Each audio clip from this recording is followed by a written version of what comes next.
Football দুনিয়ায় বয়স যেন একটি সংখ্যা মাত্র। লিওনেল মেসি ও ক্রিস্টিয়ানো রোনালদো এখনও মাঠ কাঁপাচ্ছেন নিজেদের দুর্দান্ত পারফরমেন্সে। পরস্পরের রেকর্ড ভাঙা করার এই প্রতিযোগিতা চলছে অব্যাহতভাবে। কয়েকদিন আগে ভেনেজুয়েলার বিপক্ষে বিশ্বকাপ বাছাইয়ের ম্যাচে জোড়া গোল করেছিলেন আর্জেন্টাইন মহাতারকা লিওনেল মেসি। এবার ইউরোপীয় অঞ্চলের বিশ্বকাপ বাছাই পর্বে আর্মেনিয়ার বিপক্ষে একই কীর্তি গড়লেন পর্তুগিজ সুপারস্টার ক্রিস্টিয়ানো রোনালদো। সেদিন আর্মেনিয়ার মাঠে অনুষ্ঠিত ম্যাচে ৫-০ গোলের বড় জয় তুলে নেয় পর্তুগাল। জোয়াও ফিলিক্স ও রোনালদো দুজনই করেন জোড়া গোল, আরেকটি গোল করেন জোয়াও ক্যানসেলো। ম্যাচের ২১ মিনিটেই প্রথম গোল করেন রোনালদো। পেদ্রো নেতোর বাড়ানো ক্রসে চিরচেনা ভঙ্গিতে বল জালে পাঠান তিনি।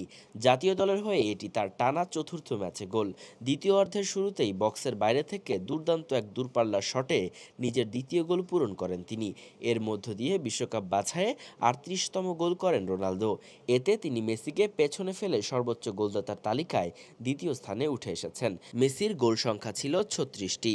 ক্রিস্টিয়ানো রোনালদোর উপরে আছেন কেবল গুয়াতেমালার কিংবদন্তি কার্লোস রুইস, যিনি করেছেন ৩৯ গোল।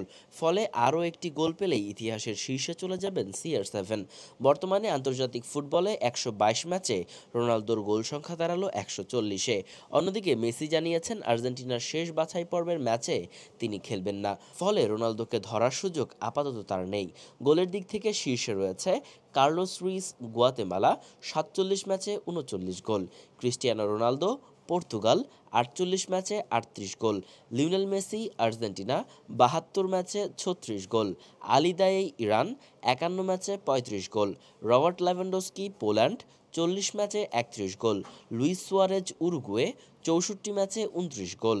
ইউরোপ অঞ্চলের এফ গ্রুপে পর্তুগালের প্রতিপক্ষ আর্মেনিয়া, আয়ারল্যান্ড ও হাঙ্গেরি। প্রতিটি দল হোম অ্যাওয়ে ভিত্তিতে মুখোমুখি হবে। সরাসরি ১২টি দল পাবে বিশ্বকাপের টিকিট, আর রানার্স আপ দলগুলোকে লড়তে হবে প্লে অফে। Murtaza Tanvir, news desk, Bengali mail.